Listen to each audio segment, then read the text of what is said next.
Welcome to Tenor Tech, where I solve the problems you didn't even know you had.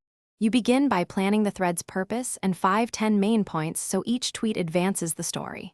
First, open the X Composer and write a strong hook that promises value. Keep it under 280 characters. Once done, press the plus button or reply to your own draft to chain tweets. This creates the thread structure. Make sure to label any numbers or steps consistently so readers can follow. Speak directly and set expectations for what the reader will learn next. Now focus on the middle where clarity matters. Break complex ideas into single-point tweets and use short paragraphs to aid readability.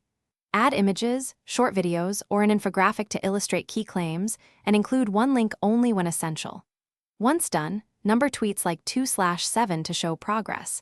This reduces drop-off. Make sure each tweet ends with a transition word or question to encourage the reader to continue. Finally, read the sequence aloud to check rhythm and logical flow. Finish with a concise summary and a clear call to action. Ask readers to reply, retweet, or follow for more. Before publishing, review continuity, correct typos, and verify media and link previews so nothing breaks. Once satisfied, publish the whole thread by sending the first tweet or all drafts together. Then pin or quote tweet the thread to boost visibility. If tweets display out of order or a media upload fails, edit immediately, delete the faulty tweet, and repost that segment. Notify readers of the fix. Thanks for watching. Subscribe to keep your life in tune.